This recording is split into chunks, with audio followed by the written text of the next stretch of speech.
Hello everyone, Daniel here. I would not want to create an intro about this, but I'm still not going to do it because I don't really care. Okay, let's go and start to the video. As you can read into the title, this thing is not going to possibly be anything new. Or at least, I for once never thought that I would even believe this would possibly be something that not everybody's going to want, 100%, but at least a niche market is probably going to want this to happen.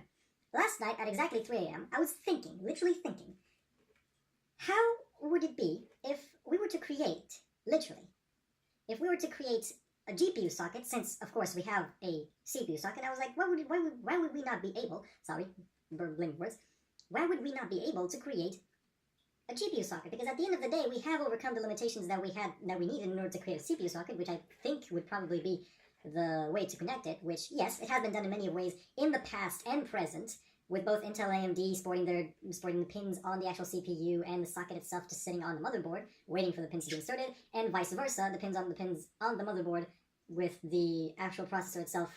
Oh, hold on, let me just get... Basically with first generation sockets that needed this, that needed the pins in order to be inserted, and with the, yet again, first generation, but a different socket, the pads, the contact pads on them to actually have them to work.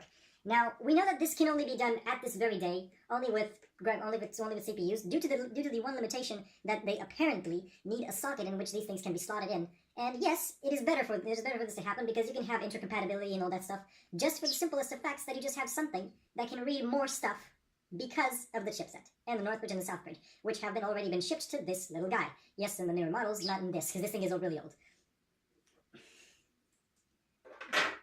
But then again, we can't really create at this very moment a GPU socket due to the simplest of facts that a motherboard on a GPU... Hold on, let me get something here as a comparison, just right here.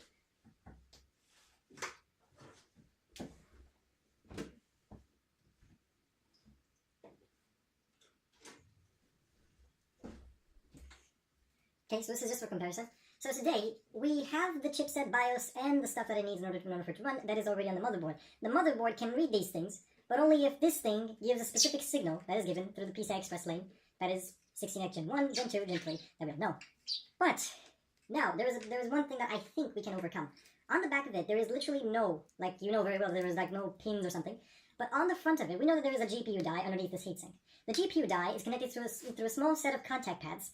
The contact pads are pretty small, and I think that they are the exact same size as the AMD counterpart, or even, sorry, the Intel counterpart when it was in the first generation. Now, I'm not sure... Sorry. Now, personally, I'm not sure if this is a problem, like, we could overcome it easily. I doubt it, though. But let's think about it for a second. I'm not saying that we could create something that looks exactly like this. But I think we can create something that looks exactly like the AMD Sempron or the AMD Phenom processors that were pretty much an entire socket like this, an entire processor that has just a lot of contact pads on the bottom and has AMD's, so to speak, style of connecting a CPU to the motherboard, in this case a GPU to its specific motherboard. Now, I thought of this way first. What if we could create a motherboard that can support them all?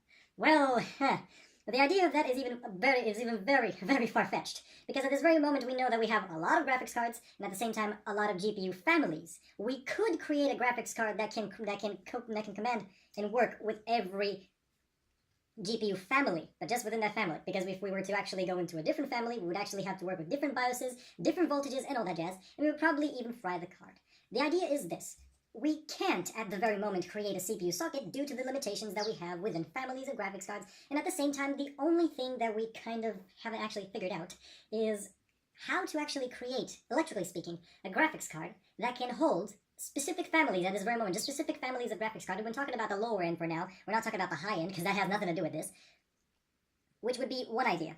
So how are we going to be able to do that? That is beyond me at this very moment. I'm just a PC enthusiast. This is just something that I thought over the night and really thought about it because it could be good for gamers to some extent. But no, it would not be something that you would, let's say, go around and say, let's just buy a graphics card that can just do it all.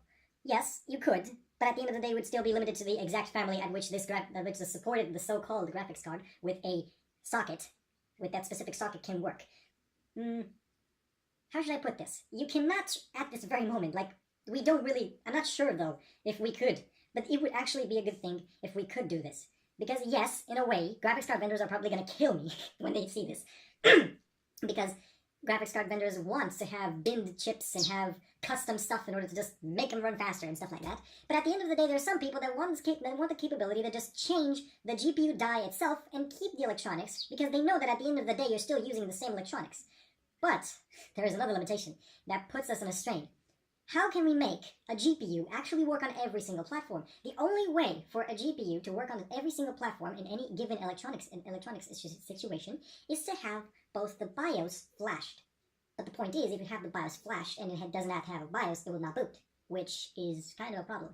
Which pretty much means that this will only be something that everybody that has, like, the adventurous mind to actually go and actually do this sort of stuff, like flash the BIOS completely, delete the BIOS, put a new GPU in, slap a BIOS shit, and that's it. No, you can't really do that at this very moment. But think about it for a second. We will come to that day when we will need, I mean, not us GPU game, not us gamers, because, hell, you would probably, I don't know, have half your life going down, and you would probably just need a new graphics card until then. But I still actually do believe that we could create a GPU socket that would actually be able to fit in a new motherboard, So, coming back to a conclusion. The idea about this video is this. One, which will be listed here, we can, but not really now, but with the proper funding, we could try to create something that has a proof of concept for a graphics card that can hold a certain family of GPUs. That would be one. And two, the most important out of all these, although it wasn't the first one, we can, and I'm sure of it, that we can create a proof of concept within a certain amount of money, that's true, and with the certain/select people in order to do this, we can create a GPU socket, a working one, that does not need to be soldered on the motherboard, and it can communicate with literally any existing graphics cards on the market. Even the RX 480, even the RX 680, even the whatever is going to exist and does not exist anymore, or at least does not exist at this very moment. So the idea behind this was this. We can create a socket for the GPU that would actually do one specific thing. It would be a one-time install.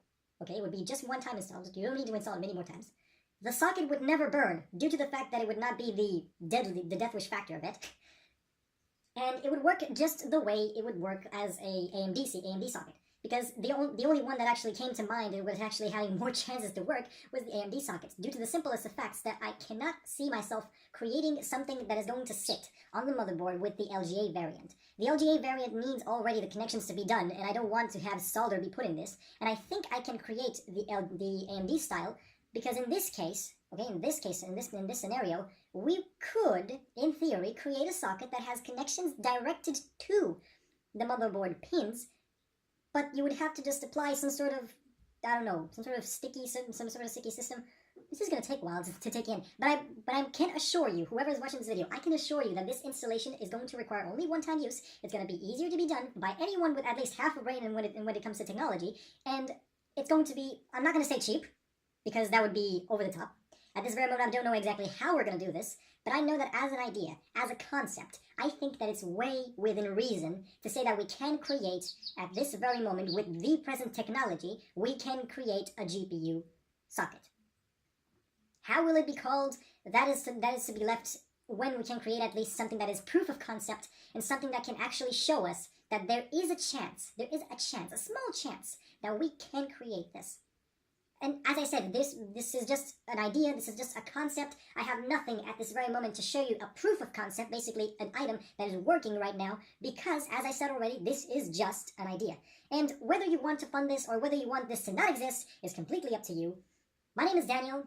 I want everybody to take this information with a grain of salt. It is just something that I personally think is going to revolutionize the whole thing. Many miners would actually want this to happen, because you could just have the graphics card itself still work, electrically speaking, but the GPU die be dead due to the pretty much wear and tear. But at the end of the day, if you can, only if you can, and if you want this to happen, you can easily just put this on the graphics card from the get-go, and every time, literally every time this flippin' shit dies, you could easily swap out the GPU and that is it. But the point is, yet again, we would end up with something called a bottleneck. Because you could use this on the select GPU that you want, but at the same time, we would have to have a lot of support from the GPU die vendors, because we would not be able to do this without the GPU die vendors. We would not be able to do this if we would not have at least the processors themselves to work in such environments. So, yeah, that's going to have to be the only problem that I'm going to have to think of how to address, because we might have to actually switch to the other way of doing things, or we have to actually create a sketch or a stencil that we would have to send to someone to receive these binned chips and create surface mounts for them, so that we'd be able to create the actual socket itself for that specific GPU. So as I said, I would like everybody to help me, at least in this endeavor. Tell me if this is even worth it. Like, from your point of view, in the gamer's eyes, yes, I can already see this not being useful at all. Because generally, as I said already, a GPU guy, like a gaming guy, will literally not be able, within